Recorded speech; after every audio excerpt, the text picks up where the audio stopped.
hand and dribble the skin. Soft hook left hand, I can make your neck spin. 36-inch chain till I say I don't play. Ice touching gums as my tennis bat breaks. I'll be taking all the miles while they're jogging in place. Come quiet, don't be sour, I'll be squashing the grapes. Take another sip of pain, no cause or lace. Got another up my sleeve past the gold cufflinks.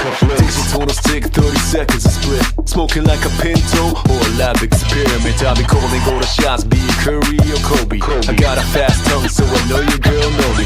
Claws in the neck, I'm hot just like Naomi. You were like a speck, you a Rena, you a Cody. It doesn't even matter which person you choose. The mic is in my hand and I will not. I stay funky, doing donuts in a band. I stay funky, battle goes wherever I am. I stay funky. I don't know who's ready.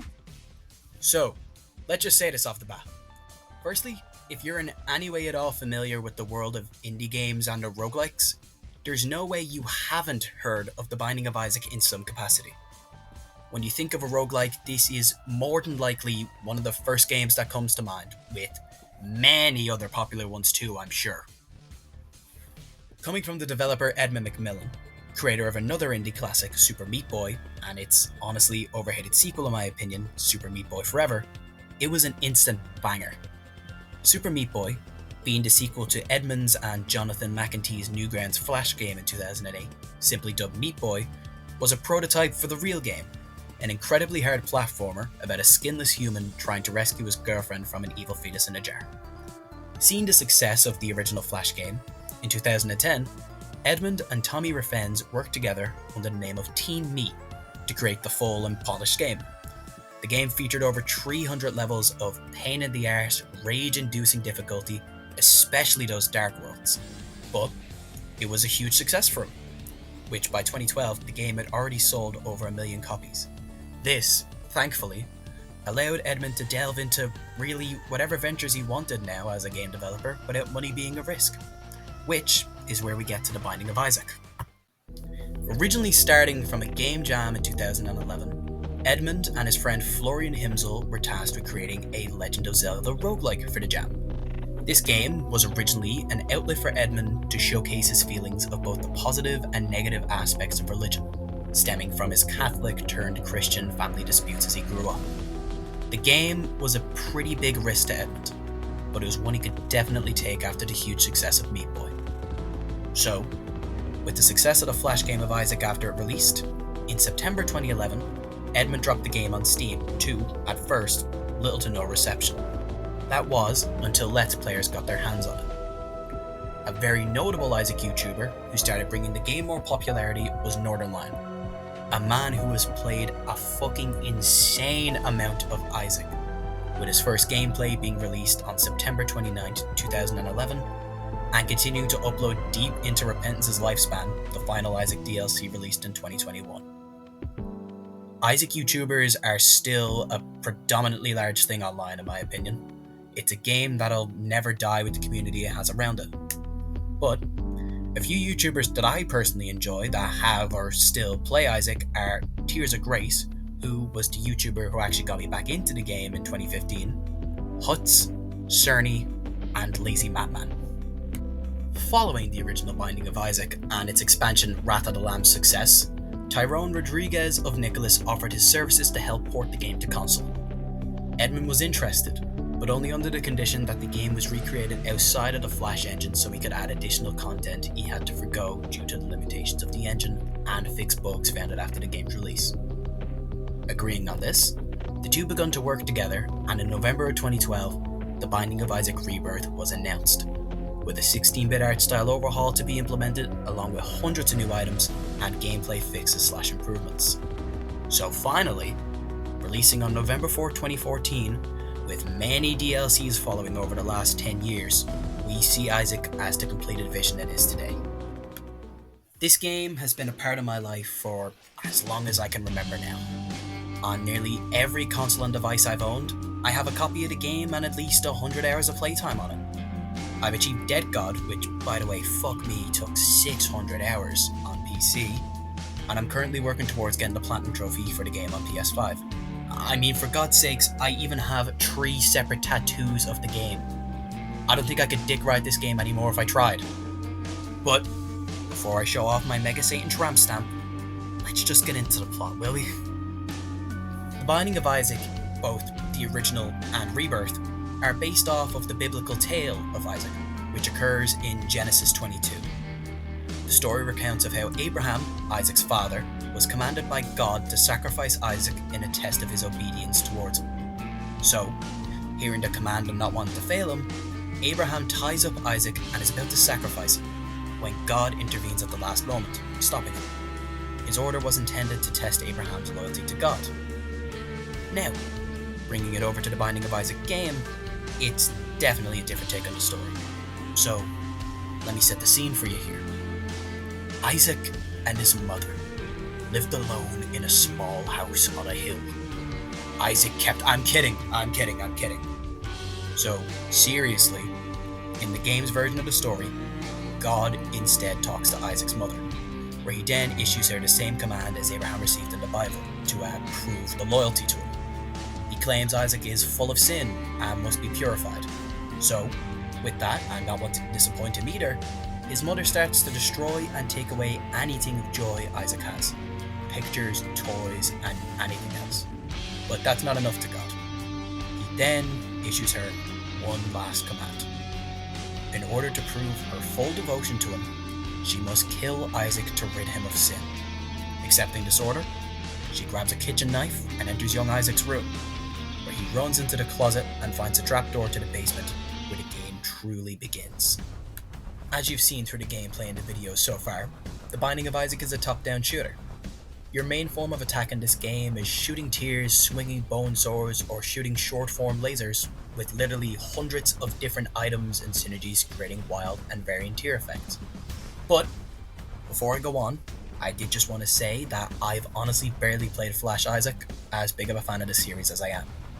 While it's more than likely a great game in and of itself, and definitely laid out the blueprints for what Edmund had in mind for Rebirth, and just a general good roadmap for what a roguelike is, there aren't really a lot of differences from Flash to Rebirth when it comes to gameplay, bar a smoother experience. So, to keep things simple and what's more my knowledge, I'm going to be focusing on Rebirth to Repentance for the rest of this little segment. The core of Isaac's gameplay is modifying your base tiers to become whatever kind of powerhouse you can. And with 717 different items, you know there's a fuck ton of combos to be seen here. Some personal favourites of mine are the classic item Brimstone, one that transforms your base tiers into a blood laser beam, packing tons of damage in exchange for a more direct attack. Another example is Tech X, which turns your tiers into a ring of tech lasers proccing damage with every bit of it. And not to mention, there's Technology itself, which is a straight shooting laser instead of your tiers. I know there's hundreds of other items, but those are just a few examples. The crazy thing itself is that every one of these items, for the most part, have their own entire line of synergies that are possible. So, to avoid repeating the same steps of the game ad nauseum of how you beat it, I think I'd just rather like to talk about my personal favourite and the true way to beat the game's route of Isaac. Starting on Depths 2, after a plethora of endgame bosses have been defeated, you'll notice this teeny tiny little skull rock that stands out a bit. You may be wondering, what the hell does it do? Well, my young flower, let me indulge you. Destroying this rock gives you a card, the Fool, that allows you to teleport back to the start of the floor. If you use this card after obtaining one of the pictures Mom's drops when you beat her, you'll enter Mausoleum/Gehenna. Entering the boss room there, you'll notice there's no boss, just a piece of paper on a pedestal. Picking up this paper allows you to begin traversing back up through the previous floors of your runs while your parents argue, real as fuck, or whatever you want to take its place. Please, I need this. My mom is kind of homeless. I live with my dad. I want to help her out. Reaching all the way to the top, you'll enter a new floor, Home. And when I say that my first time playing this was one of the coolest things I've ever seen in the game, I'm not fucking kidding, man. So, you start off by fighting the literal incarnation of Christian propaganda. After swiftly kicking his ass, the true final boss gauntlet begins. You face off against a horde of roided horsemen of the apocalypse, and your own mother personified as a demon. So you kick her ass as well, and you get the hell out of there. We then witness the true game's ending. Isaac, the fucked up little shit that he is, made every single part of this game up as some story for his dad. And what does his dad say in response to this? Why don't we try something else? I mean, look, personally, if I was him, I'd be fucking gone, man. Who knows what the hell he's writing about me when I'm not looking? But with that, the game ends. And as far as endings go, I suppose it is the best you can get for a story of a 5-year-old fighting his way through unimaginable horrors, so good going, Edmund. Also, a little thing I love here, Edmund's child actually voices Isaac in this cutscene, and it's fucking adorable, man. Edmund has worked with 2 separate artists when it comes to making the soundtracks for both of the Isaac games.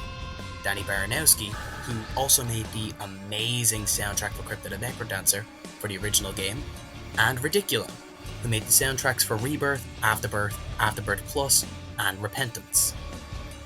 But after 9 years of playing the game, a good bit of the music has grown old on me, which I'd argue is pretty fair. But that by no means is me saying there's not bangers. In fact, sure, you've been listening to a ton of them during this video. And they're just a few of the tracks I could listen to from the game on repeat. But let's say you're looking for something a little different. Well, that's where we move on to arguably the biggest part of Isaac, the modding scene. While the base game itself can allow you to sink up hundreds of hours into it easily, the real shining star of Isaac nowadays is its constantly thriving modding scene. First, starting off with the Modding of Isaac website being made in and around when Rebirth came out, Edmund was blown away by it but encouraged it heavily. But now, with over 25,000 mods available on the Steam Workshop, this game can truly be endlessly new if you want it to be. These mods can be as small as giving Isaac a blunt on a title screen, or turning him into Peter Griffin, or giving the game a whole new soundtrack, or hell, even new floors, new characters, or even enough content that you could consider a mod a new DLC pack in and of itself. The best part of all of this is, Edmund and the fellow modders of the game have worked hand in hand ever since Afterbirth Plus first released. Adding a few items from Antibirth, one of Isaac's first big mods, Edmund had kept on one of the developers, Tavin Trong, who became an integral member of the development team, as he understood Edmund in a way he wasn't even completely sure of himself, along with many other developers of Antibirth being brought over to help work on the final expansion of Isaac years later, Repentance. So it's definitely safe to say that modders have and will continue to have a huge impact on the game. The Binding of Isaac itself, 13 years after its initial release, went from a passion project developed on a gamble to a redefined vision of what Edmund sought out to make it to what it is now, a community-powered masterpiece. And while I could continue talking about this game for hours on end, I'm sure this video has gone on long enough. While I'm more than certain that my lack of consistent audio clips and the lack of knowledge when it comes to editing shows, this was my first attempt at ever making a video, and where better to start than with my favorite game of all time. This game has been by my side for as long as I can remember now, through some of the worst parts of my life and some of the best. I'm a horrible influence on people when it comes to the game, making my friends and my partner spend the cash and take away the hours because of how much I talk about it, but I'm honestly not sorry about that. So go play Peak right now. This video was made as a love letter and to let you know about the history of the game. I have been sitting on this script since, I'd like to think, January now. Like, this has been sitting in the back burner for ages. You know what? I decided it's finally time to try and make something with it, and even if I can get one person to play the game because of this video, I'd like to think I did a good job. So, with that, I truly do hope you enjoyed the video. And if I could have done anything differently to make it more enjoyable, I would be more than happy to listen to any criticisms below. Thank you, and have yourself an amazing day. Hit it, Isaac!